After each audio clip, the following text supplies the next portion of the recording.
հնարավոր է արդյոք տեղափոխվել ապագա կամ անցյալ։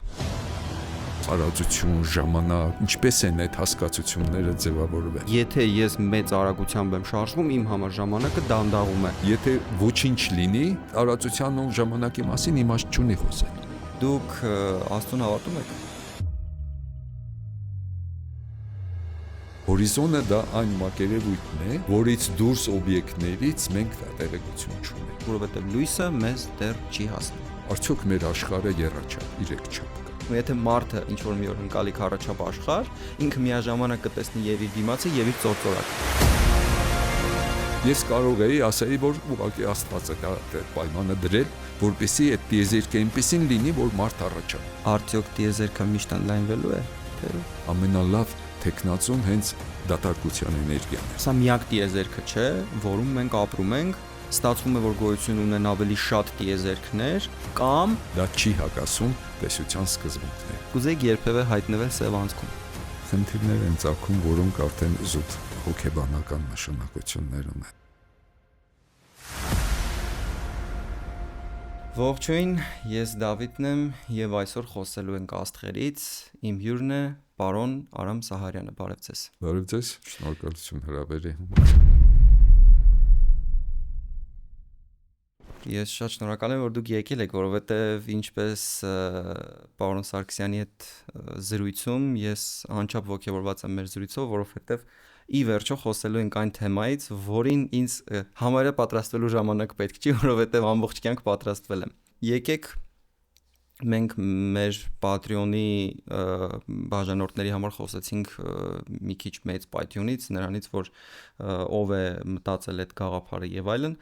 Եկեք սկսենք շատ կարևոր հարցից։ Արդյոք առհասարակ եղել է մեծ պայթյուն երևույթը Big Bang-ը։ Իրականում մարդիկ պայթյուն բառը հասկանում են հենց բուն պայթելու երևույթը, որը սովորական մեր աշխարհում է հայտնի մեզ, բայց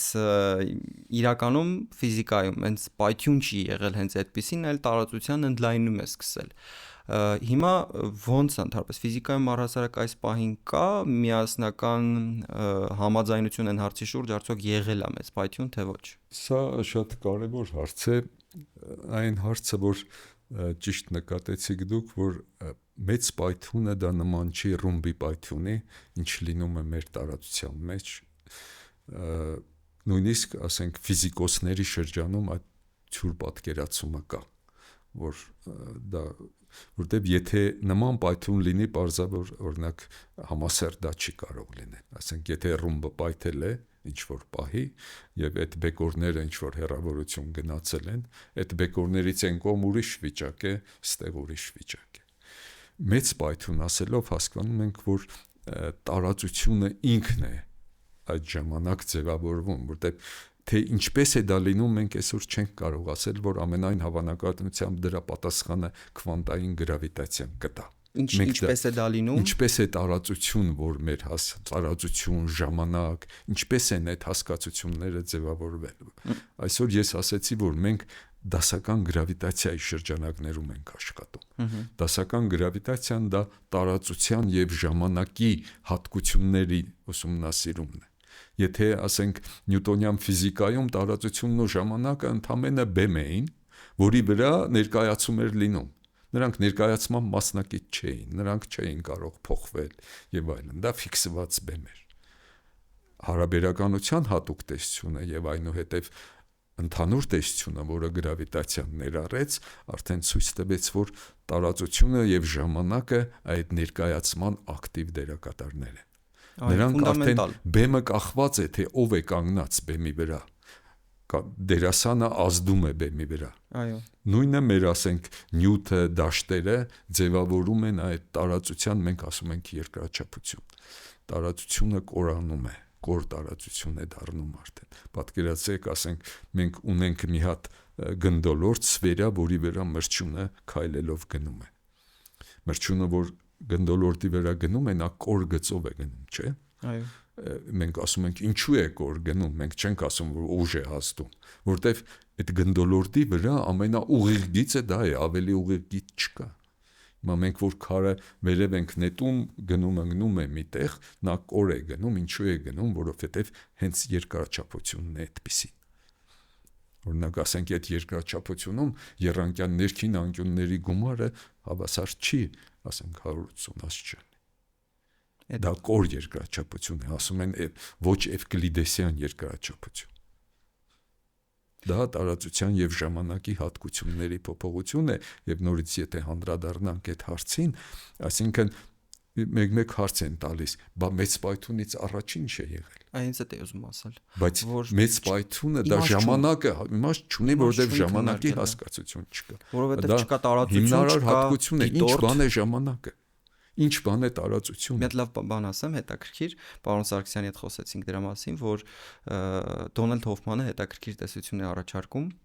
Դոնալդ Հոֆմանը ավելի շատ կոգնիտիվ հարցերով է զբաղվում եւ հետեւաբար ոնց որ կասեն ռուսները դադումոս է դա этого։ Ուրեմն ասում է այն ֆիզիկան, որը մենք այսօր ունենք, ելնելով նրանից, որ դրա ֆունդամենտում ընկած է տարածությունն ու ժամանակի գաղափարը, այսինքն մենք վերցնում ենք, որ կա տարածություն եւ կա որոշակի տարածության մեջ ինչ-որ տեղից տեղ տեղաշարժվելու պարագայում ժամանակ, այսինքն ինչ որ մի տարածություն հաղթահարելու հենց process-ը ծնում է ժամանակի գաղափարը, էնտրոպիանը, որ ամեն ինչ ձգտում է դեպի քաոսի։ Հետևաբար ասում է այս սկզբունքներով շարժվելով մենք կարող ենք ունենալ այն ֆիզիկան, որը այսօր մենք ունենք։ Բայց մենք հասնել ենք Պլատոյի մեր զրույցի մեկնարկից առաջ որ զրուցում ենք, դուք ասացիք, որ հիմա ավելի շատ գումարներ են հատկացվում, որպեսզի ուսումնասիրություններ արվեն, բայց անգամներ մեծացնելով հովանավորությունը գիտության, միևնույնն է մենք չենք անում այդքան հաճախակի հայտնագործություններ, որքան անում էին նախորդ դարում, օրինակ 20-րդ դարում կամ 19-րդ դարում։ Եվ ինչու, որովհետև մենք հասել ենք մոտավոր այն եզրագծին, որտեղ արդեն հարցերը այնքան են բարդացել, որ ուղղակի մեր ունեցած ֆիզիկան բավական չէ։ Ու ինչ է առաջարկում Դոնալդ Հոֆմանը, որ ասում է այն ֆիզիկան, որը մենք ունենք, մեզ բավական չէ հասկանալու համար աշխարհը, հետևաբար մենք պետք է փորձենք կասկածի տակ դնել ամբողջ հենց ֆունդամենտալ գաղափարները։ Սկսում է ժամանակից ու տարածությունից։ Ասում է եկեք ընդունենք, որ տարածությունն ու ժամանակը ֆունդամենտալ չեն, այլ ֆունդամենտալ է մարդու գիտակցությունը։ Եվ մարդու գիտակցությունը արտադրում է, ընկալում է աշխարհը տարածության ու ժամանակի մեջ, հետևաբար ստեղծում է տարածություն եւ ժամանակ, որովհետեւ չի կարողանում ընկալել երրորդ Իզմիրյանյան,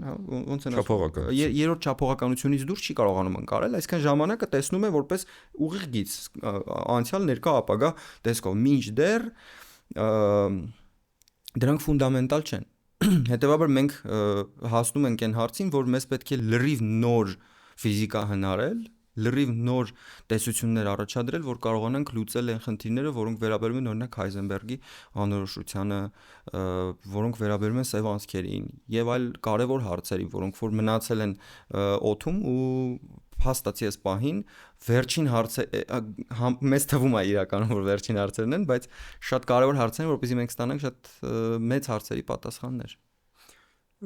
Նախ ես կուզեի ասել, որ մարդու հետ կապեցիք դուք քվանտային ֆիզիկայի հիմնական բաներից մեկը այն է, որ երբ մենք խոսում ենք երևույթի մասին, անպայման պիտի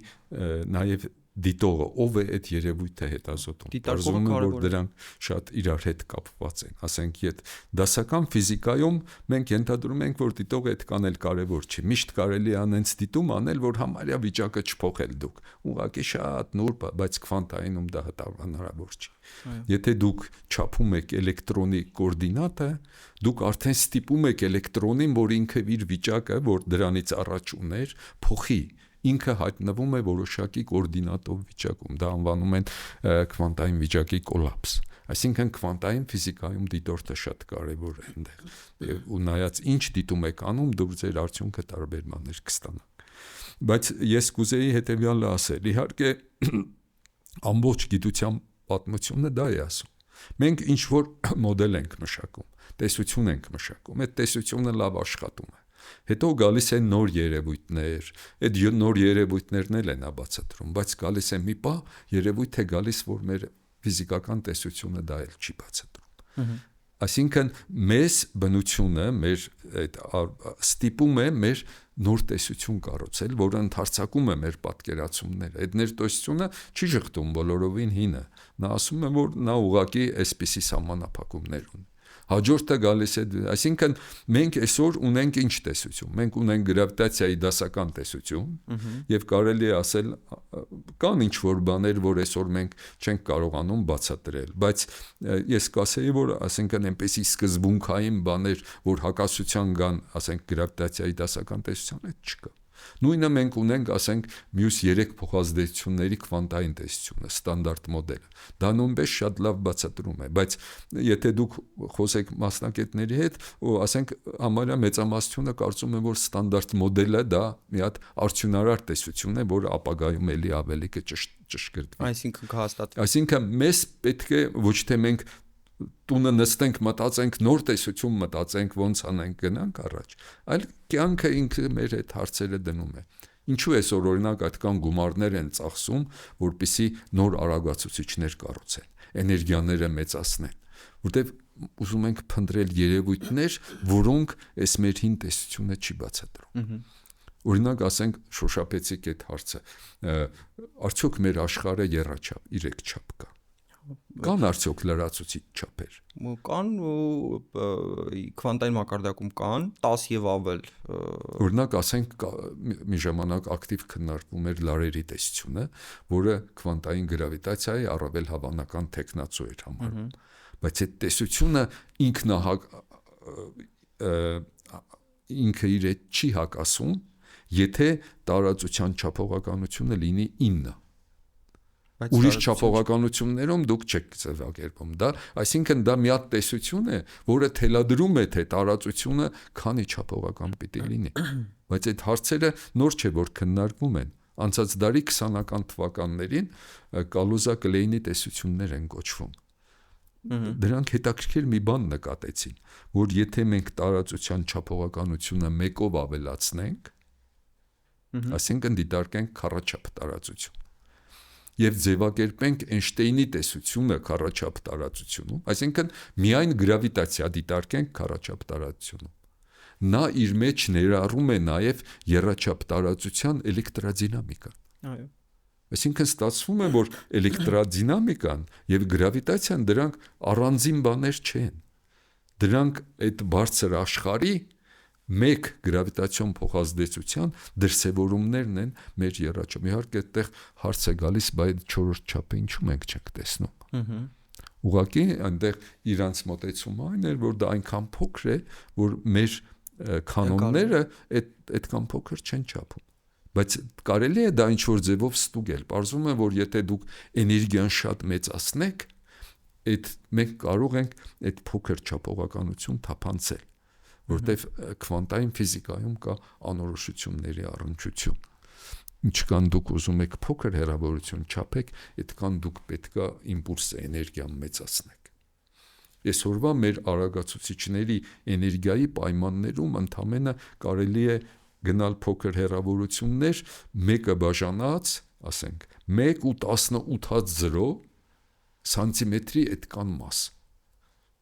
Ավելին մենք դեռ չենք գնում։ Այսինքն, եթե այդ լրացուցիչ չափը կա, ինքը դրանից պետքա փոքր լինի։ Ու դրա համար ասենք հարց, կարող ենք ավելի առաջ գնալ, որ էլի սահմանափակում դնենք դրա վրա, որտեվ դա նաև սահմանափակում է դնում այն տեսության վրա, որում այդ չափը կա։ Մենք բարձրացնելու եմ ամբողջ ընթացքում զրույցը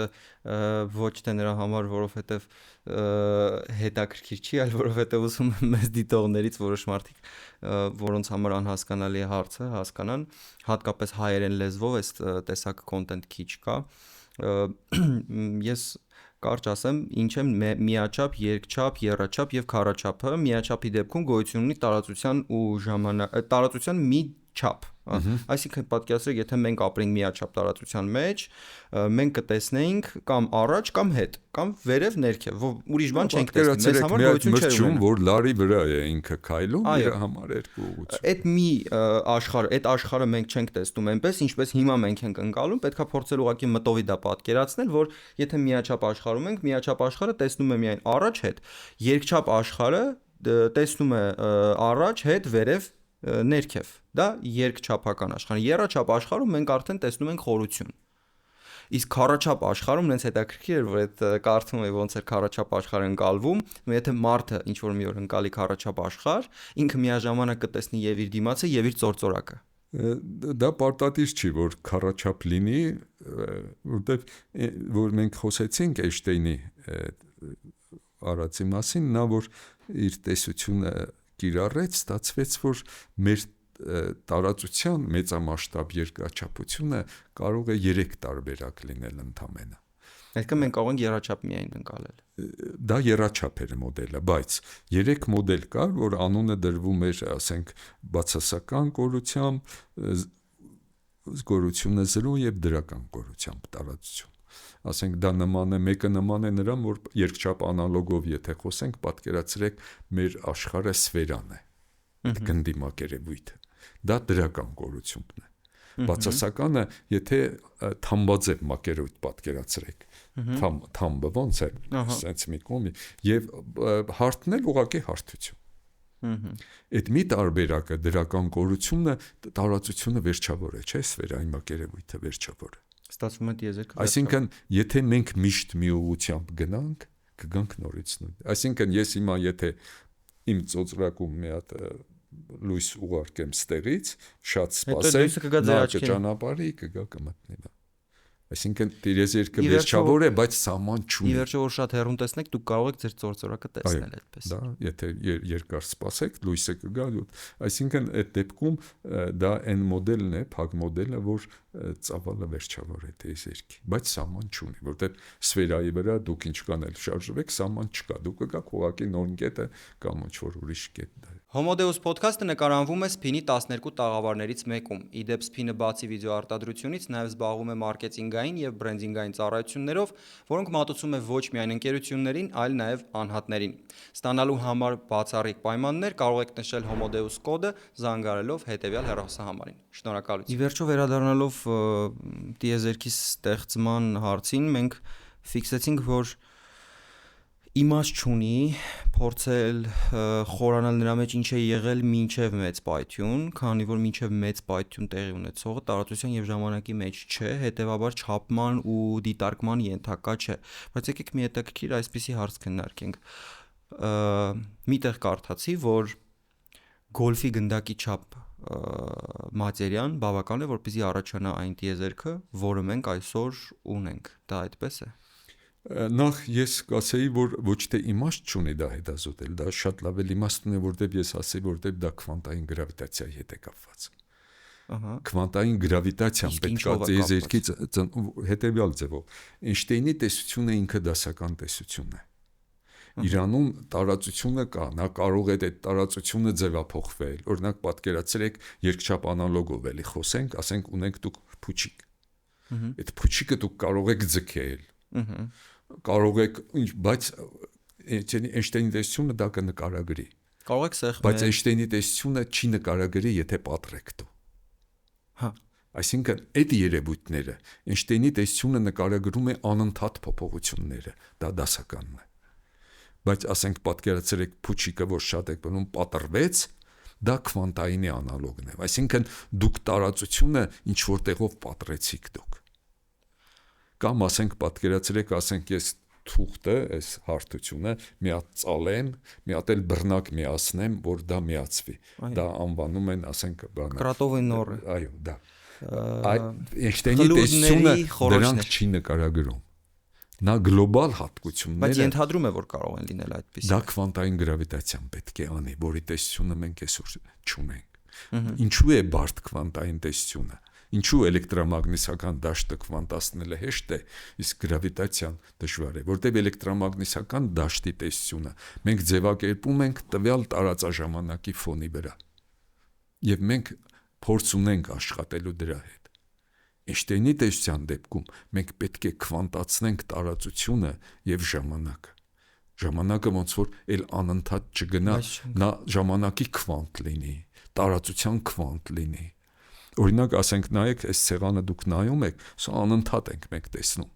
Բայց եթե շատ փոքր կտեսնենք, որ այդտեղ սա կառուցվածք ունի, բյուրեղային ցանց է, ատոմներ կա, այդ տարածության բյուրեղային ցանցը մենք չգիտենք ինչ։ Քվանտայինը դա է բարդությունը։ Հենց դրա համար էլ Դոնալդ Հոֆմանը ասում էր, որ տարածություն եկեք ընդունենք, որ չկա ուղղակի, որովհետև տարածությունը մեր ընկալման, մեր աշխարհի, մեր ուղեղի արտադրած ընկալման ձևն է պարզապես, որովհետև մյուս կողմից քվանտային տեսությունը, ասենք մենք ինչ էինք ասենք հիմ փիլիսոփաները ասում են, որ եթե չկա նյութ, տարածության անիմաստ է խոսել, որտեղ տարածությունը դա եղածի միջև հեռավորությունն է կամ ժամանակը եղածի հետ կատարվող բանն է։ Բայց հիմա, այսինքն, եթե ոչինչ լինի, տարածության ու ժամանակի մասին իմաստ չունի խոսել։ Բայց քվանտային ֆիզիկան ասում է, որ ոչինչ չի կարող չլինել։ Ոչինչ հնարավոր չի։ Բացարձակ վակուում գոյություն չունի։ Այո, որտեղ դասական ֆիզիկայում կար գաղափար մասնիկ եւ դաշտ։ Դրանք միաժամանակ կարող էին գոյություն ունենալ, ավելին, դասական ֆիզիկան հենց դրանց տեսությունն էր, ինչպես են իրար հետ կապված, ինչպես է մեկը ազդում մյուսի վրա։ Իսկ քվանտային ֆիզիկան հիմա ասում է, որ դրանք հասկացություններ են, որոնք միաժամանակ որոշակի չեն կարող լինել։ Հիմա արդեն հիմնարար գաղափարը դա քվանտային դաշտն է։ Ասենք տարական մասնիկների տեսությունը այսօր քվանտային դաշտի տեսությունն է։ Այդ տեսությունը ասում է, որ դուք կարող եք մասնիկ հասկացություն ձևակերպել։ Կարող եք եւ դաշտ հասկանալ։ Օրինակ, ասենք ֆոտոն, որ էլեկտրամագնիսական դաշտի մասնիկն է։ Որ ասենք լույսը կլանվում է, ֆոտոնները կլանում կամ որ առաքվում է ֆոտոններ։ Եվ էլեկտրական դաշտն էլ լավ գիտենք մենք, դասականում ուսումնասիրել ենք։ Հիմա պատկերացնենք, վերադառնալով այն հարցին, հնարավոր է գոլֆի գնդակի չափ մատերիայից ստացվի տիեզերք։ Հիմա ասենք այսօր մենք ինչպես է այդ մեր, որ ասում ենք մեծ պայթուն եղել է։ Լավ, քվանտային է այդ բասը, բայց դրանից անմիջապես հետո մենք կարող ենք ինչու է տիեզերք ընդարձակվում։ Ես դրա մասին առանձին հարց ունեմ, պարզապես կարող եք ինձ ասել։ Դա դրա հետ կապված է, ես ինչու եմ ասում։ Այդ հարցի հետ կապված է։ Այդ որ էներգիան է, որ այդ մեծ պայթունը ինչ է նշանակում, որ սկզբնական պահին ամեն ինչ սկսել է հեռանալ իրարից։ Բա ինչն է այդ հեռացումը ապահովում, որտեվ եթե մենք նայում ենք, ասենք, այս բաժակը բաց թողեմ, ինքը կընկնի, որտեվ երկրի գրավիտացիան ձգողական է։ Այդտեղ հավասարման Այսինքն, եթե սովորական նյութի ձգողական է, նա չպետք է թողի, որ ընդարձակվի, չէ՞։ Հավասարման մեջ այդտեղ մտնում է սև էներգիան, այսինքն տիեզերական ինֆլյացիայի տեսության մեջ տիեզերքի ընդլայնման եւ արագացման պատճառներից մեկն են մեջբերում, որ դա այդ մութ էներգիան է, որ այդ սկզբնահարվածը որտեղից է դա, որ այս սկզբնահարվածը երբեք ոչ դուք շատ ճիշտ նշեցիք, որ դա հենց կապված է դատարկության էներգիայի հետ։ Դատարկության էներգիան ինքը բանողական գրավիտացիա է ստեղծում։ Դա նույն չորնի էներգիան է, որ ռուսները այսօր, ասենք, մենք անցյալ դարի այդ հայտնագործությունները ցույց տվեցին, որ այսօր գալակտիկաների հեռացումը քան է գնում արագանում է, արագությունը մեծանում։ Դա 6 միլիարդ տարի առաջ է։ Այսինքն մեծ մասշտաբներում գրավիտացիան բանողական է։ Պարոն Սահարյան, դուք նշեցիք էներգիան, այդ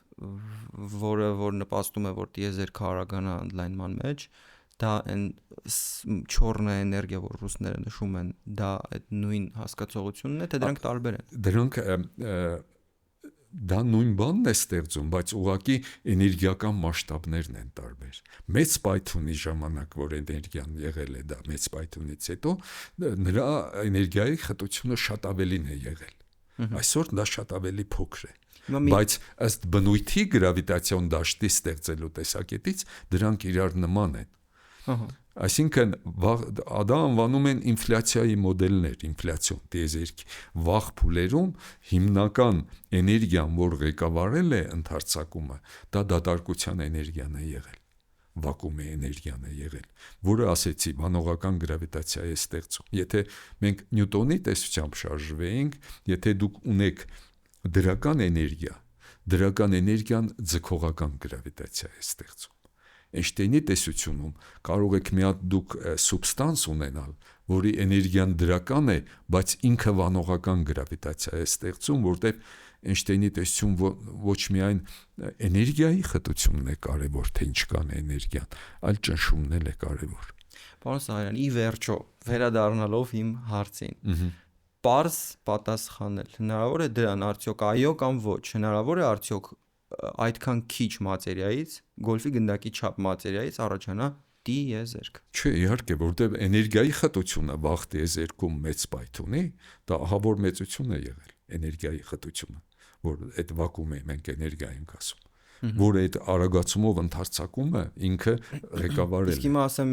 մի դրույթ, հետո փուլային անցում է կատարվել, այդ էներգիան վերածվել է սովորական Հիմա մակրո մակարդակում ենք խոսում, հիմա եկեք անցնենք քվանտային մակարդակ եւ ես ձեզ առաջարկեմ մի հետաքրքիր գաղափար եւ փորձենք դրա մասին մտածել։ Եթե տարածության մեջ գոլֆի գնդակի չափ մատերիա տարածենք, այդ մատերիան ի վերջո մասնիկները սկսելու են արտադրել, ստեղծել նոր մասնիկներ։ Եթե վակուումի մեջ պատկերացնենք բացարձակ դատարկության մեջ, ավելացնենք մի գոլֆի գնդակի չափ մատերիա։ Այդ մատերիան, եթե հաշվի առնենք, որ ժամանակը անսահմանափակ է, այդ միլիարդավոր, տրիլիոնավոր տարիներ անց այդ նույն քանակի մատերիան կլինի այդ տարածության մեջ, թե մատերիան կսկսվի շատանալ։ Եթե մենք այսօրվա պատկերացումներով խոսենք, ասենք նույն այդ ենթադրենք, ասենք այդ մատերիան ինչ է։ Մենք կառուցվածք այսօր գիտենք ատոմներ են, էլեկտրոններ են եւ այլն։ Եթե ասենք մենք դրել ենք այդ մատերիան ինքը այսօրվա պատկերացումներով ասենք պրոտոն է եւ էլեկտրոն։ Դրանց կյանքի տևողությունը այսօրվա մեր պատկերացումներով անվերջ է։ Այո։ Այսինքն դա ինչի՞ եթե թողեք, ինչքան ասեք կմնա։ Գոլֆի գնդակ չխոսենք, ասենք ջրածնի ատոմը։ Մի հատ ատոմ կա, ուրիշ ոչ մի բան չկա, այտենց դրել ենք, այսօրվա պատկերացումներով դա հավերժ պիտի մնա, եթե ուրիշ ազդեցություններ չկան։ Իսկ կբազմանա։ Չէ, ինքը այդ վիճակում նորից մի ժամանակ ասենք տեսություններ էին քննարկվում, որոնք որ ստանդարտ մոդել ասեցի, որոնք ավելի էին ընդհանրացնում այդ պատկերացումները մեր, այդ տեսություններում պրոտոնի կյանքի տևողությունը վերջավոր էր։ Օրինակ ասենք այդքան տարի հետո, բայց հիմա ասենք փորձեր են անում բաներ, որոնք սահմանափակումներ են դնում։ Նորից եմ ես ասում, այսօր մենք ունենք ինչ-որ տեսություն։ Մենք չենք կարող ասել, որ դա բացարձակ վերջնական ճշմարտություն։ Դե, sense Կարլ Պոպերի հետաքրքիր դրույթներ, չէ՞, համոզված եմ ծանոթ եք, ֆալսիֆիկացիայի սկզբունքը, որ ասում էր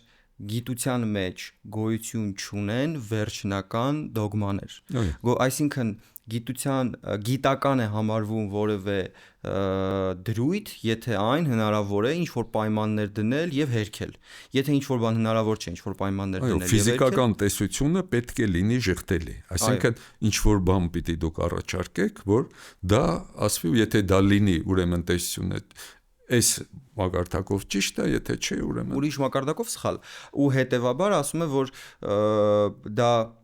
ինդուկցիայի խնդիրն է, կոչվում է փիլիսոփայության մեջ կոչվում է ինդուկցիայի խնդիր, երբ մարդիկ վերցնում են ու նախորդող իրադարձություններից ելնելով բան են անում, կանխատեսում են, որ ապագան նույնպես այդպեսին է լինելու։ Մինչդեռ ֆիզիկան մեզ ցույց է տալիս, որ անընդհատ այն տեսությունները, որոնք որ մենք առաջ ենք քաշում եւ կարծում ենք, որ հեսա կվերածվեն կանոնների, անգամ նույնիսկ այն հարցերը, որոնք որ մենք համարում ենք ֆունդամենտալ, ժամանակը, տարածությունը, դրանք հասնում են ինչ-որ փուլ ու ենթարկվում են ֆալսիֆիկացիա, այսինքն հերքման։ Այսինքն եթե դա հնարավոր է հերքել, ու հետաքրքիր է գաղափար, որ Կարլ Պոպերը առաջարկում էր, ասում էր հնարավոր չէ գիտության մեջ որևէ բան ապացուցել։ Այսինքն հաստատել, որ դա գոյություն ունի եւ վերջ։ Ինչու ասում է։ Որովհետեւ ասում է, եթե ես օրինակ ելնելով այդ ինդուկցիայի դիտարկումից, ես վերցրել եմ ու նայել եմ աշխարհի բոլոր կարապներին ու տեսել եմ, որ բոլոր կարապները սպիտակ են,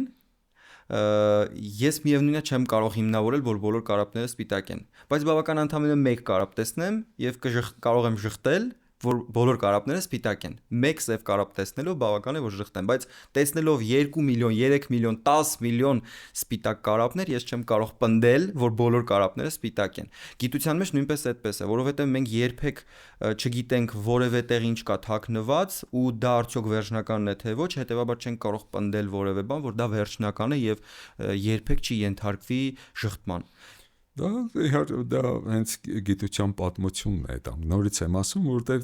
ֆիզիկական տեսությունը դա մի մոդել է, որով մենք բացատրում ենք ինչ որ երևույթների շրջանակ։ Օրինակ, երբ դասական տեսությունը զարգացավ, ամեն ինչ եղավ, Լապլասը ձևակերպեց, որ եթե դուք ինչ որ սկզբնական պայմաններ տաք, ես կարող եմ ասել, որ ապագայում լավ հաշվող լինեք, ինչ կլինի, բայց պարզվեց, որ բնությունը միշտ շատ ավելի բան է, Լապլասի դևը։ Այո, որ բան, իսկ հիմա արդեն բարձում է այդ գավ քվանտային ֆիզիկա, որպեսզի դիտողների համար գալիս են ուրիշ։ Այսինքն դա մեր մոդելը, ինչ որ բաներ լավ բացատրում է, գալիս է մի պահ, որ հենց դա ամբողջ պատմությունը քվանտային ֆիզիկա, նյուտոնյան ֆիզիկա, դա է ցույց տալիս։ Գալիս է ինչ որ բան, որ պետք է արդեն մեր պատկերացումները մեր փոխենք, բայց հարցը այն է, որ այն չի որ ես նստեմ մտածեմ ոնց փոխեմ, ինչ անեմ։ Պետությունը մեզ կասի ինչն է պետք փոխել։ Ժամանակը։ Դրա համար իմ կարծիքով ավելի էֆեկտիվ է աշխատել, օրինակ, ասենք կարծիքներ կային, որ պետք չի զբաղվել մեծ մասշտաբներով, որովհետև գիտենք, որ քանակական փոփոխությունները բերում են որակական նոր օրենքների բաների։ Բայց հիմա մենք ինչը կիրառենք։ Բնական չի, որ կիրառել այն օրենքները, որոնք ստեղ լավ աշխատում են, ուրիշ մասշտաբում։ Եթե հակասության կգա, մենք արդեն կփոխենք այդ բաները։ Պարոն Սահարյան,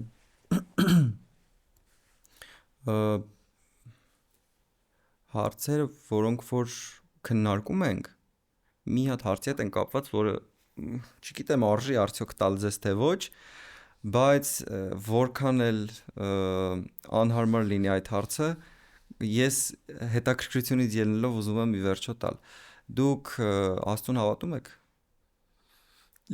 Ես որ ասեմ իմ կյանքը ապրում եմ ելնելով դրանից, չէ։ Բայց որ ես ասեմ Աստված չկա, դա էլ ես չեմ։ Դե ես ուղղակի ասում եմ, որ չի կարելի պնդել։ Մենք Աստծուն թողում ենք իր գործերը, մենք մեր գործերով ենք զբաղվում։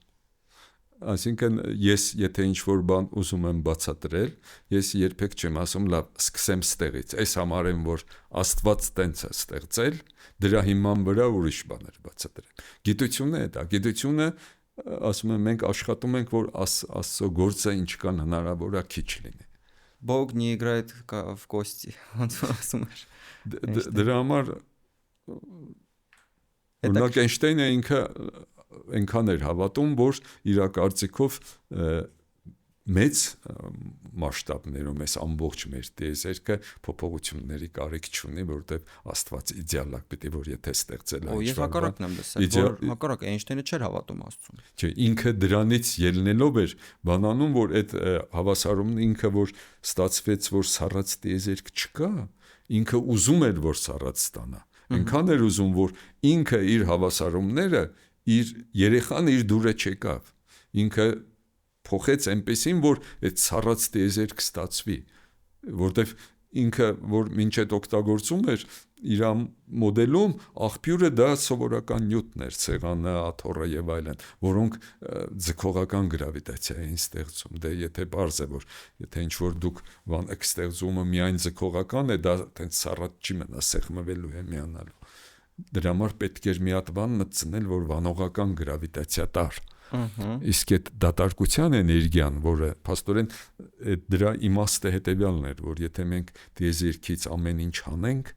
դաշտեր, մասնիկներ, էլի ինչ որ էներգիա մնում է, որը անհնար է անել, որը էլ չեք կարող, դա է արդեն։ Որի հետ փոխազդել չենք կարող։ Դատարկության էներգիան է դա, անվանում են կոսմոլոգիական հաստատուն կամ վակուումի էներգիա։ Կոսմոլոգическая постоянная։ Այո, ու դա եթե դա անում եք, դա ստացվեց սառած տիեզերք, բայց հետո պարզվեց, որ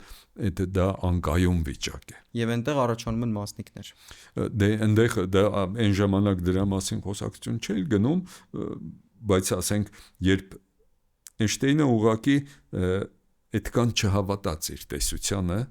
որտեվ եթե ինքը հավատար, ինչ որ արեց, որ սառած չի լինի, ընդարձակվող տիեզերքի տեսական հայտնագործումը ինքը կաներ։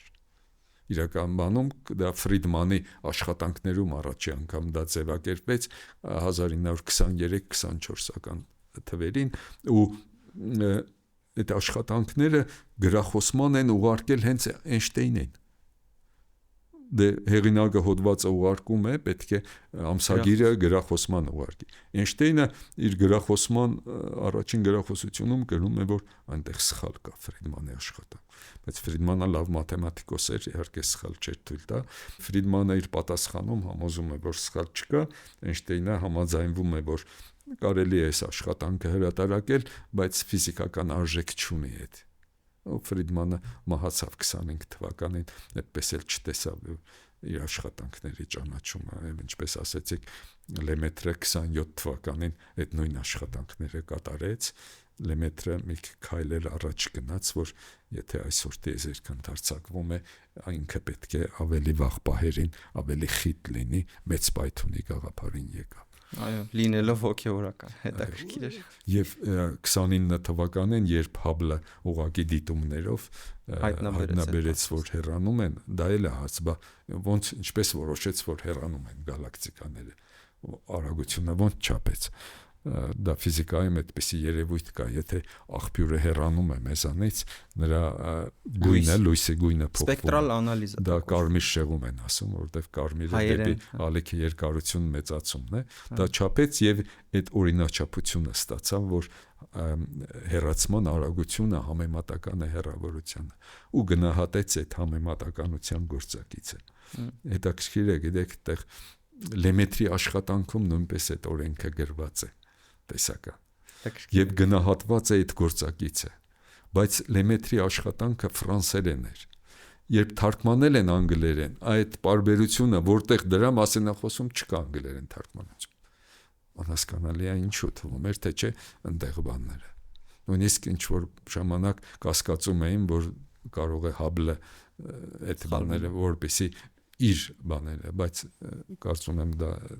հետո պարզվեց, որ դա Հաբլը դրա հետ կապ չունի։ Եթե առօրյա վազքի մեջ կորցրել եք մոտիվացիան եւ ունեք ալարկոտության խնդիր, ձեզ հավանաբար պետք է հասկանալ ինչպես է կառուցված մոտիվացիան, որի մասին ես գրել եմ գիրք, որը կոչվում է Գրողի տարած մոտիվացիա։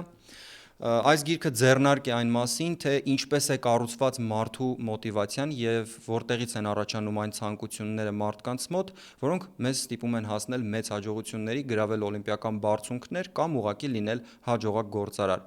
Այս գրքով կարող եք ձեր կյանքում շատ բան փոխել եւ այն պետք է դառնա ցանկացած ալարկոտ մարդու սեղանի պարտադիր ձեռնարկ։ Գիրքը պատվիրելու համար կարող եք անցնել այս հղումով եւ հայտնվել Բուկինիստի կայքում, որտեղ կարող եք պատվիրել գիրքը աշխարհի ցանկացած կետ։ Իսկ եթե ապրում եք Երևանում կամ մարզերում, գիրքը կարող եք ձեռք բերել տարածքային որևէ գրախանութից։ Այս գիրքը ձեռք բերելով դուք նաեւ աջակցում եք ոդքասթին եւ ինձ որպես հեղինակ ու նաեւ ձեզ, օգնելով ձեզ հասկանալ ձեր իրական մոտիվները։ Եկեք մի հատ հետաքրքիր հարց տամ եւ պատկերացրեք, որ դա ձեզ տալիս է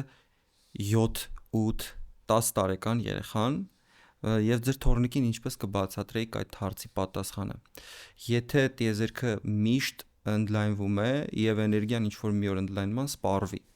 տիեզերքը հետ կվերադառնա նորից հին վիճակին, այսինքն կհասնի այն փոքր չափերին, որից սկսվել է, թե ընդլայնումը անverջ տենց կգնա եւ ինչ որ մի օր այնքան կհեռանան իրարից մատերիայի ցանկացած մասնիկ, որ ուղղակի կլինի բացարձակ անսահման տարածություն, որտեղ մասնիկները այնքան իրարից հեռու են, որ իրար հետ չեն փոխազդում։ Դա կախված է նրանից, թե այսօր ինչ որ էներգիան է, որ ղեկավարում է այդ ընդարձակումը։ Այսինքն ինքը մշտականպես օրինակ ասել մենք ունենք մութ էներգիա, չէ՞, ասենք այսօրվա պատկերացումներով, որ մոտ ընդհանուր էներգիայի պաշարի մոտ 70%-ն է։ Եվ ըստ այսօրվա պատկերացումների, ինչքան ընդարձակումը շարունակվի, ժամանակը գնա, նրա հարաբերական ներդրումը ավելի, այսինքն ապագայում նա կլինի 80%-ը, 90%-ը էներգիայի խտության, որովհետև մյուս էներգիաները ավելի արագ են նվազում խտությունը միավոր ծավալը, իսկ նա ավելի դանդաղ է նվազում։ Եթե այդ մութ էներգիան ինչ որ փուլային անցում չլինի, որ ուրիշ տիպի էներգիայի վերածվի, ապա տիեզերքը հավերժ ընթացավ։ Բայց մի բան ասեմ ձեզ։ Մենք գիտենք, որ տիեզերքը մոտավորապես 13 միլիարդ 800 միլիոն տարի առաջ է սկսել ընդլայնվել, եւ տիեզերքի ստեղծումից, այսինքն ընդլայնումից անմիջապես շատ կարճ ժամանակ անց մի հատ հետաքրքիր Մետ Սեմլեր, հեսա կարդամ անունը, որովհետև չեմ կարող, Մետ Ստրասլերը մի հետաքրքիր հոդվածում նշում էր, որ տիեզերքը մոտավորապես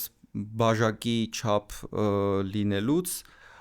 ընդլայնվել է այն տիեզերքի չափերին, որը մենք այսօր կարողանում ենք դիտարկել, այսինքն մեր նաբլյուդայմը, դիտարկվող տիեզերքի չափը հասել ավելի կարճ ժամանակում, քան կվարկը կարող է պրոտոնի մի կողմից անցնել մյուս կողմը։ Այդ ինֆլյացիայի գաղափարը, որ վայրկյանական տեղի է ունեցել եւ 6 միլիարդ տարի հետո, կներեք, եւ որոշ ժամանակ հետո սկսել է դանդաղել այդ ընդլայնումը տիեզերքի, 6 միլիարդ տարի հետո նորից սկսել է արագանալ։ Հիմա ելնելով սրանից, որ մենք կարողանում ենք դիտարկել ու հասկանալ, որ 6 միլիարդ տարի առաջ մի քիչ դանդաղել է տիեզերքի ընդլայնումը, հետո նորից սկսել է արագանալ, նշանակում է այդ ինֆլյացիայի, այսինքն ընդլայնման նպաստող էներգիան մշտական չէ ու կարող է ինչ-որ պահի թուլանալ կամ փոփոխվել ու հետեւաբար տիեզերքը ինչ-որ մի օր հնարավոր է կորցնի էներգիան ու վերադառնա։ Շատ ճիշտ նկատեցիք դուք, ես ասեցի, որ եթե փուլային անցում չլինի այս էներգիան, օրինակ այդ նույն անցումը եղել է, դուք որ նշեցիք ինֆլյացիայի վաղ տիեզերքի ինֆլյացիա, այնտեղ իհարկե էներգիայի խտությունը շատ ավելի բարձր է եղել, դրա համար ասենք այդ վարկյանների նույնիսկ շատ փոքր վարկյանների մասում նա մեծ արագությամբ ընդարձակվել է եւ դրա համար այդ մեծ տիեզերքը ստեղծվել է, բայց հետո այդ էներգիան, որ ասեցի դա, որ դատարկության էներգիան է, փուլային անցում է կատարվել։ Նա վերածվել է սովորական մասնիկների վիճակի, որի գրավիտացիան ձգողական է, դրա համար դանդաղում ամենատիեզերքի ծնունդից հետո ըստ պատկերացումների արագացումով ընդարձակում է, գերակշիռ է այդ վակուումի էներգիան, որը վանողական գրավիտացիա է ստեղծում, այնուհետև փուլային անցում է կատարվում, որ առաջանում է սովորական, ասենք, եղել է տարրական մասնիկների խառնուրդ, քվարկներ, գլյոններ, լեպտոններ եւ այլն, այդպեսի մի հատ սուպ է եղել, դրա գրավիտացիան ձգողական է, դա արդեն դանդաղումով է ընդարձակվում, դա անվանում են ճառագայթային դոմինանտ փուլ, որ հիմնականում մասնիկների սովորական նյութի էներգիան է եղել, բայց այդ մութ էներգիան, որ այսօր մենք չգիտենք կրողը որն է դրա, մենք գիտենք, որ ինքը ազդում է այսօր տիեզերքի ընդարձակման բնույթի վրա ազդում է, բայց ի՞նչն է դա, դա էլեկտրոն չի, պրոտոն չի, ի՞նչն է դրա կրողը, եթե տենց նայում ենք վակուումի էներգիայի տարբերակներից մեկը, բայց այդ էներգիան, որը այսօր է, ասի 70%-ը, դրա էներգիայի խտությունը շատ ավելի փոքր է, քան այն ինֆլյացիայի ժամանակ։ Գիտեք ինչ եմ կարծում, որ մենք երբեք այդ հարցի պատասխանը, մենք մութ էներգիայի պատասխանը երբեք չենք ունենա այն մոտեցումներով ու սկզբունքներով, որով այսօր ունենք, որովհետև չկա որևէ գործիք, ու բացի մաթեմատիկայից էլի, այսինքն տեսականորեն թղթի վրա այդ հաշվարկներով ստանալուց բացի մենք չունենք որևէ գործիք, որով կարող ենք չափել դա, որովհետև դա ոչինչի հետ չի փոխազդում, բայց մենք նա ասենք այսօր մեզ էլեկտրամագնիսական ազդանշան չի տալիս մեզ։ Մենք միայն տեսնում ենք տիեզերքի ընդլայնման ձևով։ Այո, բայց այսօր ասենք նույնը կա նաև մութ մատերիա հասկացությունն էլ կա, մութ նյութ, որը մութ էներգիան չի, նա ավելի շատ գալակտիկաներում է տեղայնացված։ Մենք դրան էլ չգիտենք կրողը որն է, բայց այսօր արդեն մոդելներ կան, թե որոնք կարող են լինել, մենք սարքեր կան, որ փորձում են այդ մոդելների հետևանքները ստուգել։ Նույնը մութ էներգիան է, ասենք մութ էներգիայի մինչև վերջերս ամենալավ թեկնածուն հենց դատարկության էներգիան էր, կոսմոլոգիական հաստատումը, բայց հիմա արդեն մենք այդ մութ էներգիայի հատկությունները կարող ենք ուսումնասիրելով իր ստեղծած գրավիտացիոն դաշտը։ Հիմա արդեն դիտումներ կան, դիտակներ կան, որոնք դա ստուգում են, եւ այսօր արդեն եթե Ջեյմս Ուեբը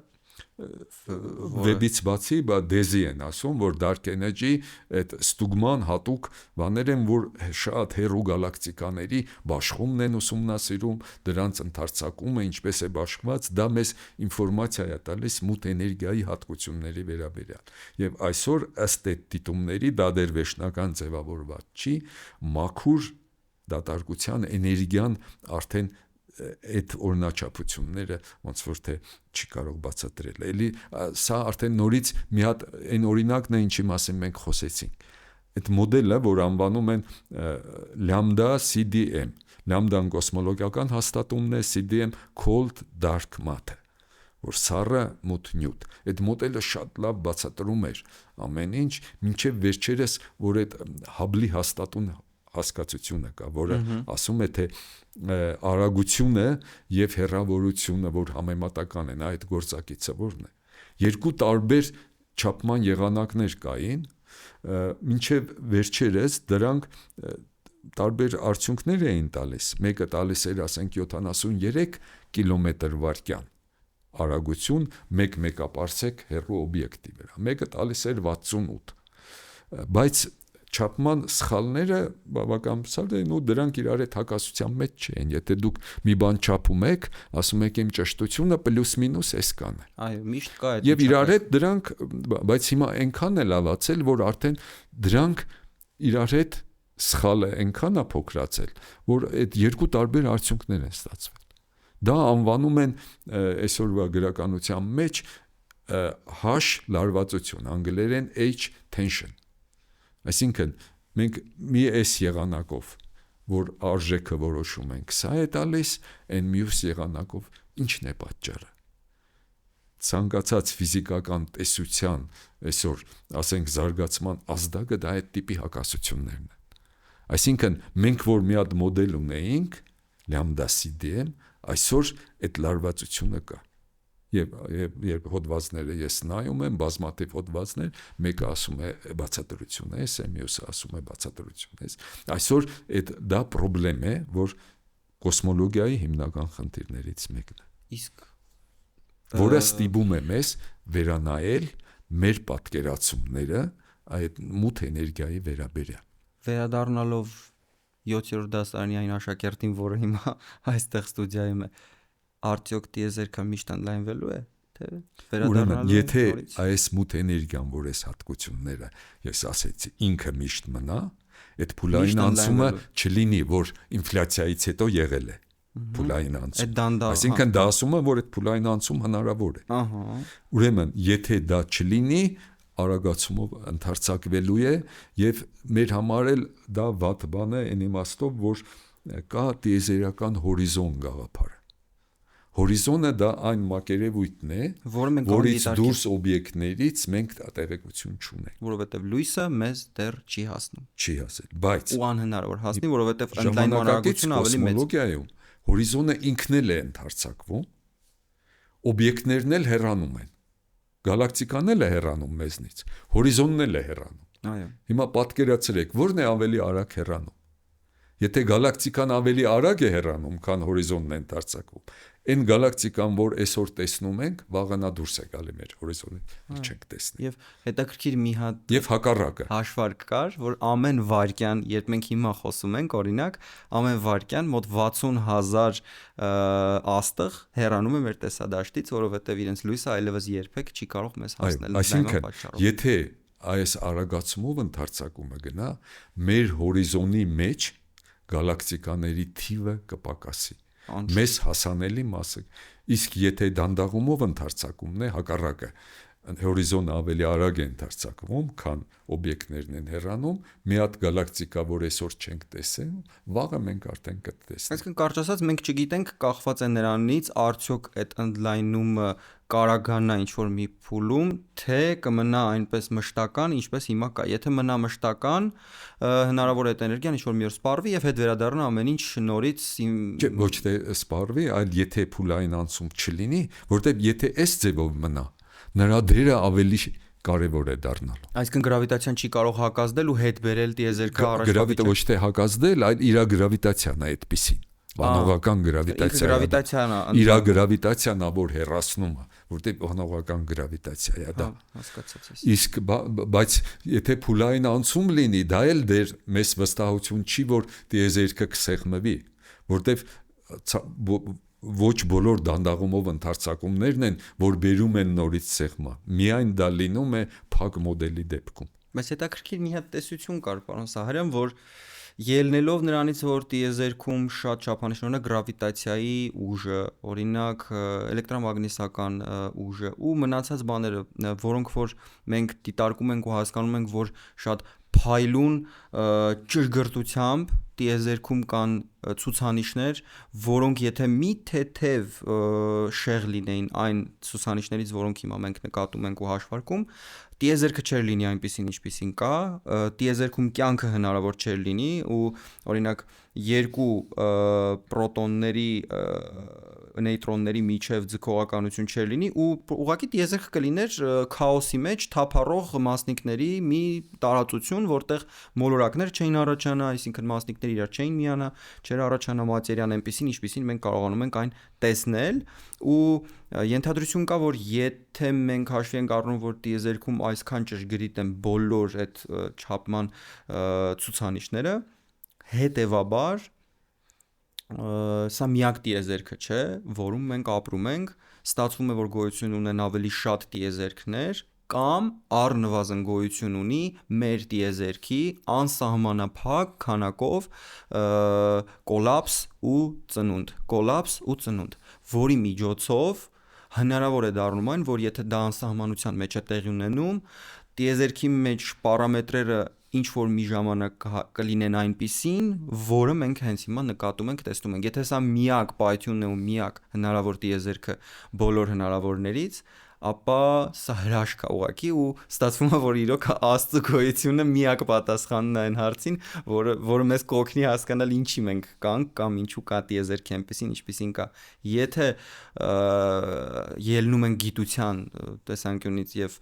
փորձում ենք հարցի պատասխանը գտնել, ապացուցել ինչ-որ դաշտերում, առաջանում է արդեն մուլտիտիեզերքի տեսությունը։ Դուք մուլտիտիեզերքի տեսությանը ո՞նց եք վերաբերվում։ Նախ ես այդ բոլոր հարցերի պատասխանը ինձ թվում է քվանտային գրավիտացիան կտա, թե արդյոք, որտեվ տիեզերքի առաջացումը ասեցի, որ այդ քվանտային երևի ամենայն հավանականությամբ այդպես է բացատրություն դիտել։ Շատ կներեք, որ ընդհատում եմ Հիգսի այդ դաշտը, որպեսզի ուզում էին բացահայտել, հետաքրքիր էր, որ երկու ցուցանիշ կար, եթե լինում է 1.5,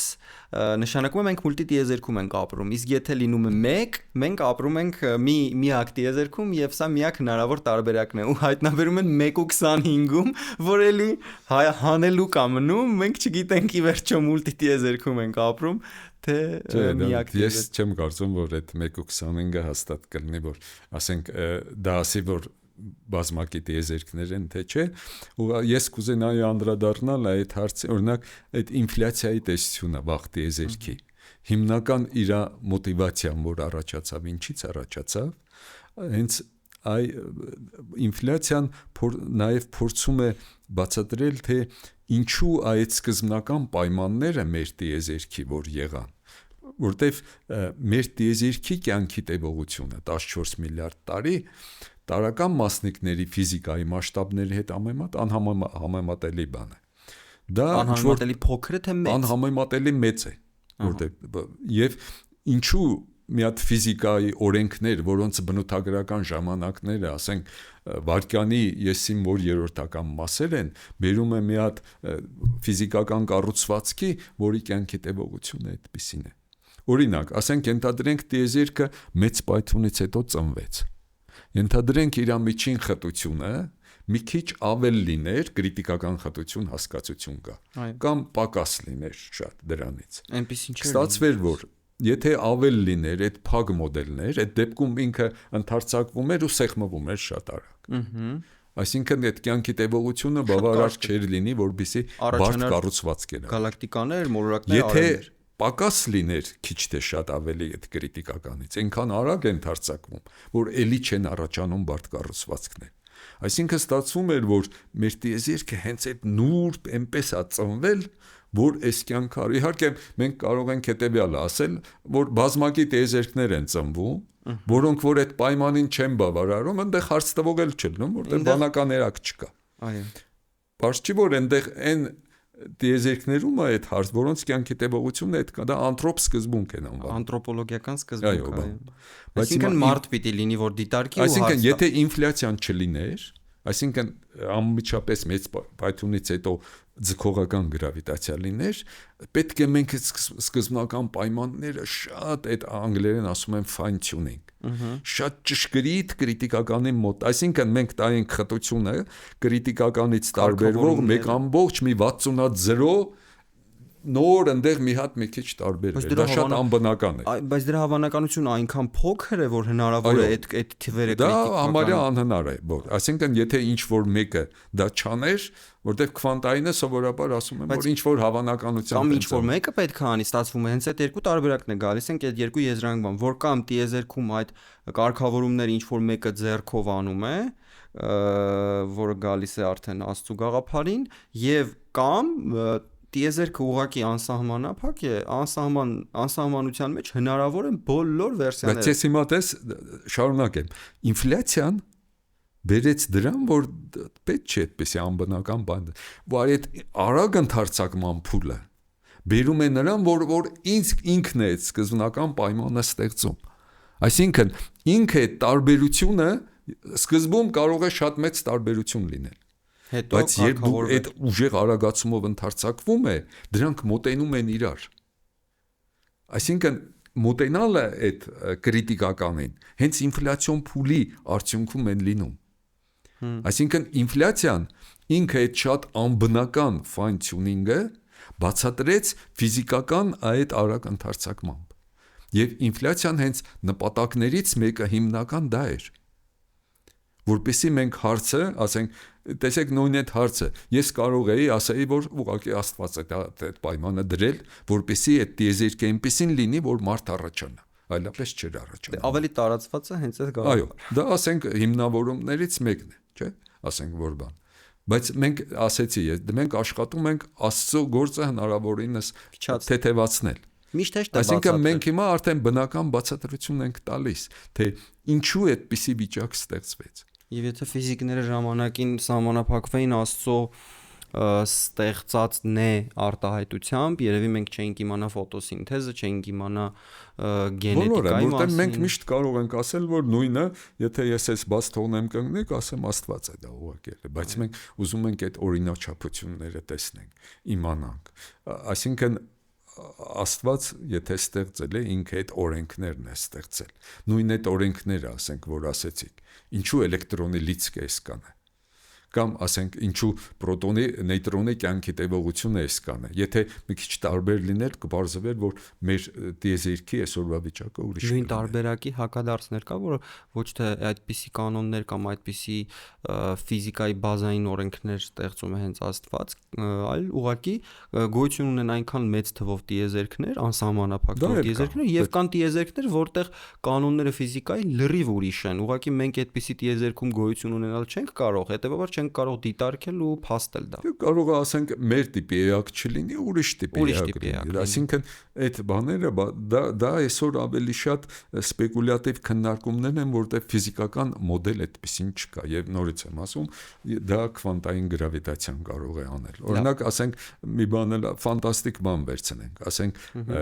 օրինակ ժամանակի մեքենա կարելի է ստեղծել թե չէ։ Մեր ոդքասթին եւ ինձ որպես հեղինակ աջակցելու համար արդեն հնարավորություն ունեք ոչ միայն լայքելով եւ դիտելով, այլ նաեւ ֆինանսապես։ Patreon-ում մեզ աջակցելով կնպաստեք նրան, որպեսզի Homo Deus-ը լինի ավելի որակյալ եւ իհարկե երկարատև։ Բաժանորդագրվելու համար անցեք այս QR կոդով եւ դարձեք մեր Աջակից եմ։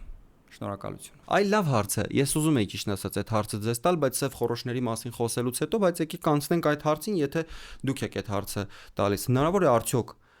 Հնարավոր է արդյոք տեղափոխվել ապագա կամ անցյալ։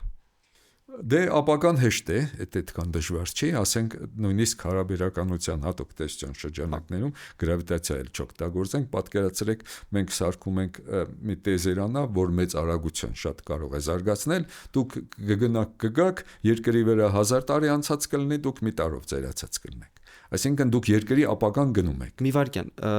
հարաբերականության տեսության տեսական մասն է դա, այսինքն հարաբերականության տեսությունն ասում է, եթե ես մեծ արագությամբ եմ շարժվում, իմ համար ժամանակը դանդաղում է, բայց պրակտիկորեն գործնականում այդպիսի փորձարկում արվել է արդյոք թե ոչ։ Օրինակ ասենք դուք տարական մասնիկ ունեք, եթե այդ մասնիկը կանգնած է,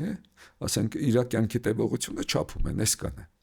Եթե շարժվում է, իսկ եթե մեծ արագությամբ է շարժվում, արդեն նրա կյանքի տևողությունը մեր ժամացույցով ավելի երկար։ Իսկ ոչ քվանտային մակարդակում, դա դասական է, դա դասական տեսություն։ Դա հարաբերականության հատուկ տեսությունն է, որ դա մեծ ճշտությամբ ստուգված է։ Օրինակ մյուոնը այդ մասնիկը, որ տեզերական ճառագայթներով գալիս է, եթե ինքը ոնց որ այդ իր կյանքի տևողությունը նույնը լիներ, մենք երկրի չեր հասնենք, շատ արագ կտրուվեր։ Այսինքն մենք հիմա նստած այստեղ շարժվում ենք ինչ որ արագությամբ, որով շարժվում է երկիր մոլորակը, որով պտտվում է երկիր մոլորակը։ Պլյուս դրան գումարվում է այն արագությունը, որով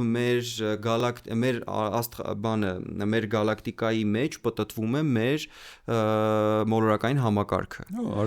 Եվ պլյուս դրան գումարվում է նաև այն արագությունը, որով շարժվում է մեր գալակտիկան ուրիշ գալակտիկաների համեմատ եւ տարածության ընդլայնման հետ։ Այսինքն այս բոլոր գումարում ենք իրար եւ ի վերջո ստանում ենք այն ժամանակը, որով որ մենք ընկալում ենք այն։ Ու հետեւաբար եթե ինչ որ մի տեղ, օրինակ դուք ավելի արագ ինչ որ տիեզերանավի վրա նստեք ու գնաք տիեզերքի ինչ որ մի հատված եւ հետ վերադառնաք, դուք կլինեք իմ տարիքին, այսինքն ես կդառնամ ձեր տարիքին եւ ես եւ դուք ասենք ես որ շատ եմ ճանապարհորդում, ես հաշվում եմ, թե այդ ընթացքում ինչքան ջահելացաք։ Չէ, ավելի ճիշտ ինչքան ուրիշները հասան ձեզ։ Հա, դա բարձր որ դուք ձեր սեփական ժամանակով միշտ նույնն է, դուք ձեր ուղղակի դուք համեմատում եք ձեր ժամանակը, ձեր ժամացույցը այն դիտողի ժամացույցի հետ, որը ձեր նկատմամբ շարժվում է կամ դուք եք շարժվում։ Այսինքն այստեղ բանն է։ Որ պարկում եք։ Դա իմաստով, այսինքն գնալը ապագա այսօրվա օրենքներով դա խնդիր չի, հարցը այնա, իսկ անցյալ հնարավոր է։ Այս ապագայի հետ կապված մի բան ասեմ, որ պարկում եմ ամեն անգամ, երբ որ ես պարկում եմ քնելու, սկսում եմ այսպիսի հարցերի մասին մտածել, ու մի անգամ մտածում եմ հետեւյալը, որ մի վարքյան օրինակ, եթե ես կարողանամ միաժամանակ գտնվել տիեզերքում ու ընդհանրապես գոյություն ունեցող ամբողջ տարածության մեջ ցանկացած տեղ, նշանակում է ինձ համար ժամանակը լրիվ կորում է, այսինքն ես միաժամանակ կարող եմ գտնվել ցանկացած տեղում տիեզերքում, հետեւաբար ինձ համար ժամանակ գոյություն չունի, այսինքն ես հավերժ եմ։ Տեսեք, պրոստա այո կամ ոչ, մի փորձեք գտնել տրամաբանությունի մասացի մեջ։ Քվանտայինում դա հնա, օրինակ ասենք մենք ասում ենք էլեկտրոն։ Եթե մենք խոսում ենք, ասենք դասական մտածող մարդու հետ, նա պատկերացնում է մի գնդիկ, չէ՞։ Ասենք էլեկտրոնը ինչ է։ Մենք արդեն խոսել ենք, պարոն Սարգսյանը բացատրել է, որ այո, այդպես չի։ Էլեկտրոնը կարող է այնպիսի վիճակում լինել, որ ամենուրեք նա գտնվի։ Այսինքն քվանտայինում դա մի հատ վիճակ է էլեկտրոնի, մենք ասում ենք օրինակ դա որ նրա իմպուլսը որոշակի է այդպիսի։ Այդ դեպքում նա այնպիսին է նրա վիճակը, որ հավանականություն կա, որ այդ էլեկտրոնը եթե չափեք, ստեղ կհայտնաբերեք, Նյու Յորքում կհայտնաբերեք այդ նույն էլեկտրոնը։ Այսինքն դա լոկալիզացված վիճակ չի, քվանտայինը որ կա։ Այդ իմաստով ուղղակի մենք ինքներս դասական օբյեկտներ ենք։ Մենք չենք կարող դրանք մենք այդ քվանտայինը մեր համար։ Այդ արագության մեջ ուղղակի տարածության մեջ մի հատ փոշու հատիկը բավական է եւ ես կվերածվեմ ուղղակի ատոմների մի հատ կույտի։ Ուղղակի կփշրի ինձ։ Եկեք վերադառնանք անցյալ տեղափոխվելու ինչպես ճանապարհորդել դեպի անցյալ։ Անցյալ դարի 90-ական թվականների սկզբին մի հոդված լույս տեսավ Physical Review Letters ամսագիր կա, որ ամենահեղինակավոր ֆիզիկական ամսագրերից էր, որտեղ հեղինակները, ընդ որում հեղինակներից մեկը Կիպ Թորն էր, որ այսօր Նոբելյան մրցանակ է ստացել գրավիտացիոն ալիքների դիտողական հայտնաբերման համար, որտեղ նրանք ցույց էին տալիս, որ Էյնշտեյնի տեսության շրջանակներում հարաբերականության ընդհանուր տեսության գրավիտացիայի, հնարավոր է նաև անցյալ տեղափոխվել։ Եվ կոնկրետ սխեմա է առաջարկված, թե ինչպես ժամանակի մեքենա ստեղծել, որ անցյալ գնա։ Այդ խլուրդների անցքերն են, կրատովի նորաները։ Այո, wormholes անգլերեն որ ասում են։ Wormholes։ Այո, բայց այնտեղ հատուկ պայմաններ են պետք։ Պետք է ինչ-որ տիրույթ ստեղծվի, որտեղ էներգիայի խտությունը լինի բացասական։ Որպեսզի հնարավոր լինել նորից որ դասականով նայում եք, դա անհնար է, բայց որ քվանտային երևույթներ եք նայում, դա հնարավոր է։ Այսինքն ես մի երևույթով հետազոտությամբ եմ զբաղվում, որ Կազիմիր էֆեկտ է կոչվում, որում էներգիայի խտությունը բացասական։ Քվանտային մակարդակում չկա այլ պատճառահետևանքային կապ, հետևաբար ժամանակի մեր դասական ընկալումն էլ չկա, որովհետև մենք պարոն Սարգսյանի հետ քննարկում էինք, անընդհատ հղում եմ կատարում իր հետ թողարկման, որովհետև գրեթե բոլոր հարցերին անդրադառնում էինք այնտեղ եւ մի հետաքրքիր էքսպերիմենտ ցույց տվեցի, որտեղ փորձում էին լինզավորման արդյունքում մասնիկը կիսել երկու մասի եւ հեռավորության հաշվին փորձել հասկանալ այդ դաշտային բանը սուպերպոզիցիան կոլապսի կենթարկվի թե ոչ եւ քանի որ մի ճանապարհ ավելի կարճ էր քան մյուսը դետեկտորը մինչեւ ներքևի մասնիկը հասնում էր այն երկար ճանապարհով այս կարճ ճանապարհով գնացող արդեն գիտեր այն ներքևի մասնիկը որ դետեկտորին է հասնելու որովհետեւ մի դետեկտոր չափում էր այն որ կոլապսի է ենթարկվել մի դետեկտոր որ ալիքային ֆունկցիան պահպանվել է ու մենք տեսնում ենք որ այն կարճ ճանապարհով գնացողը նախորդ արդեն այդ պատճառահետևանքային բոլոր կապերը խախտելով արդեն գիտի իր ոնց որ կիսված զույգը որտեղ է գնալու որ դետեկտորին է հասնելու դա քվանտայինի ես որ ասեցի որ լոկալ չի դա նույն էլեկտրոնն է չէ եթե այդ էլեկտրոնի վիճակը այնպեսին է որ նա ստեղել կա նու ստեղ որ դու ազդում ես դու իր գլոբալ վիճակի վրա ես ազդում դրա համար ստեղ այդ նույն ազդեցությունը ասենք Էյնշտեյնը ինչու չէր ուզում քվանտայինին հավատալ որտեվ իր համար այդ խախտում էր ինչ որ բաների դու միլիոն կիլոմետր հետո մի հատ էլեկտրոն ես դնում նրա սպինը շուռ ես տալի այս էլեկտրոնը զգում է որ իրան խախտելով հարաբերականության տեսության օրենքը որն ասում է որ լույսի արագությունը բացարձակ է եւ դրան գերազանցել անհնար է այս ժամանակի մեքենան որ ասում էր սկզբունքորեն նա դասական օրենքի վրա է աշխատում նա ուղղակի դուք մի հատ տիրույթ պիտի ստեղծեք ուղղակի այսօր քվանտային երևույթներն են դա ստեղծում բայց եթե ինչ որ ձևով դուք կարողանաք դա ստեղծեք Կազիմիր էֆեկտում ասեցի որ դա հնարավոր է դա անցանելի կլինի այդ կապը որ մոլ որ ասում են դուք մի տեղից մտնում եք այն մյուսից կարող եք դուրս գալ թե չէ այդ բռնակի բայց մի բան ասեմ պատկերացրեք այդպիսի wormhole այսինքն անցք, որով հնարավոր է տեղափոխվել ու հայտնվել գալակտիկայի ինչ-որ մի այլ հատվածում։ Եվ ես պայմանականորեն ստեղծում եմ ինչ-որ մի wormhole, որով անցնում եմ եւ հայտնվում եմ տիեզերքի մեկ այլ հատվածում։ Արդյոք ես կարող եմ վերադառնալուց, քանի որ ես տարածության ժամանակի մեծ հատված կտրում եմ, անցնում եմ շատ կարճ ժամանակում, հետեւաբար գերազանցում եմ կարելի ասել լույսի արագությունը, որովհետև լույսի արագությամբ ես ընթանում եմ տարածության մեջ ավելի մեծ արագությամբ, քան լույսը կարող էր, ու ես տարածությանը ավելի արագ եմ ճեղքում, քան լույսը։ Հետեւաբար ես կարող եմ օրինակ վերադառնալ հետ ու ինքս ինձ հայտնաբերել դեռ որոշում կայացնելու պահին, որ ես հələ չեմ անցել wormhole-ով ու դեռ ամեն ինչ տեղի չի ունեցել, այսինքն ես կարող եմ ոնց որ ինքս ես հիմա ոնց որ այս որոշումը կայացնում որ պիտի անցնեմ միջով վերադառնալով հայտնաբերում եմ ինձ դեռ այդ որոշումը չկայացրած։ Այդտեղ պարադոքսներ են առաջանում։ Նույն այդ բանը ասում են դուք գնում եք ձեր անցյալը ձեր պապին սպանում եք, ընդհանրենք, չէ։ Հետո դուք ոնց եք վարվում։ Բայց հետաքրքիր բան ասեմ ձեզ։ Դա բազմակի տիեզերքների նորից։ Այդ պարադոքս չկա այդտեղ իրականում։ Ուղղակի ինչ որ մեկնաբանություններ կան, որ ուղղակի, ասենք, մեր մուլտիտիեզերքը բացատրում է։ Տիեզերքը որ զարգանում է, ինքը բոլոր սցենարներով ինչ որ տարբերակ դու ուղղակի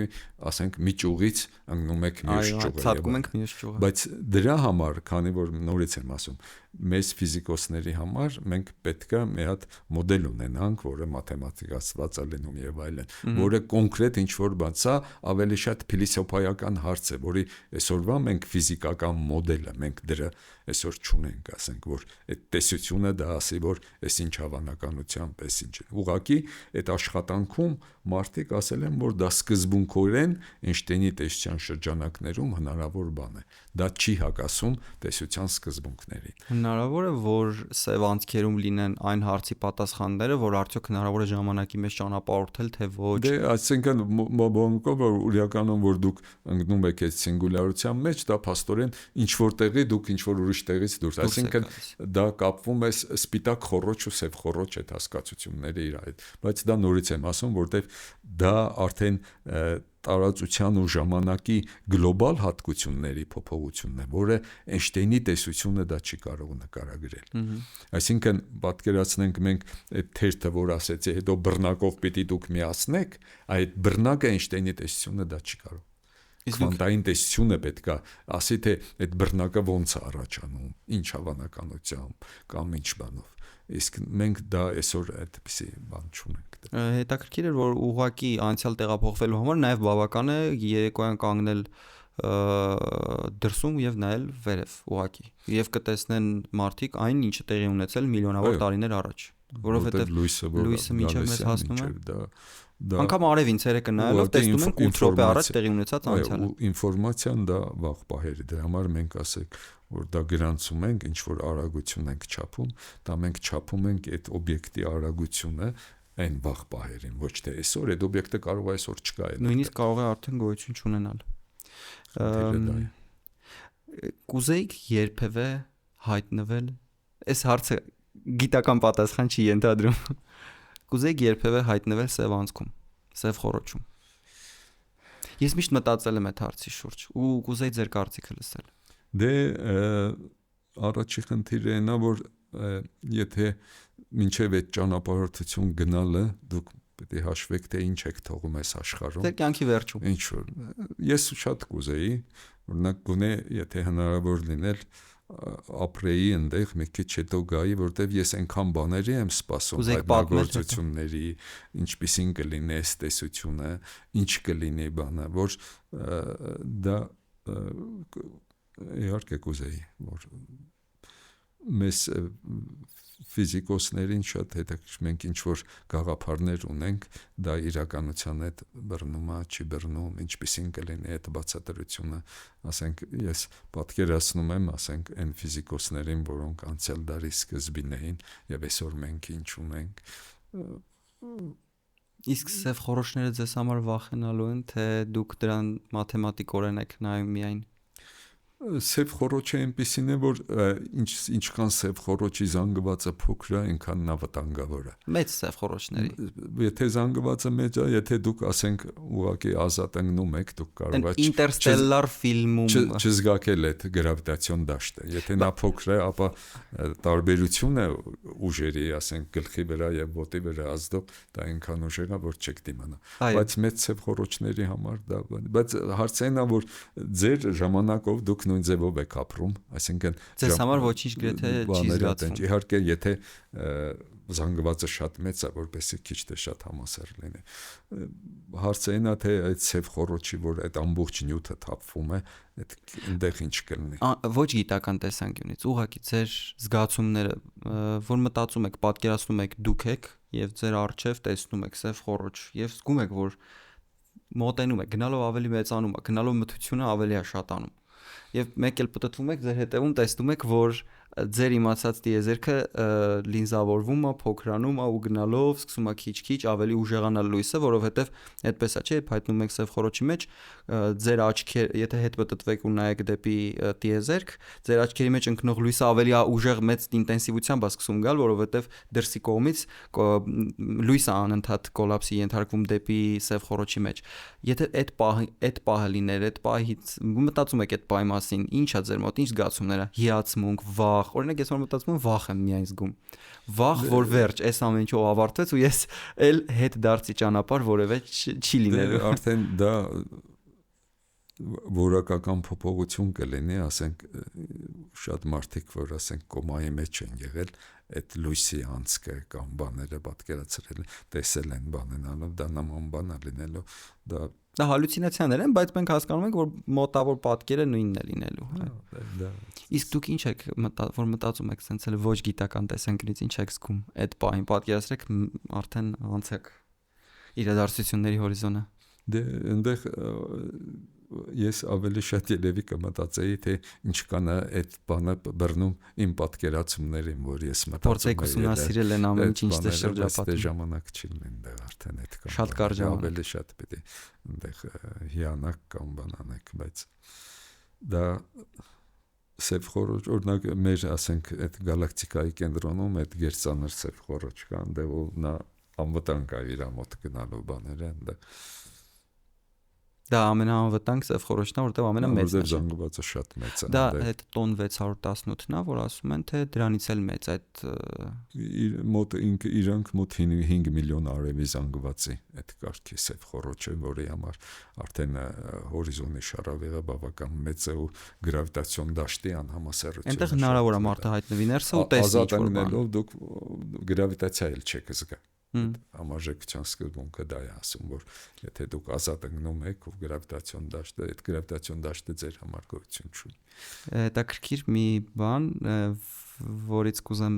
խոսենք ամենավերջում, որ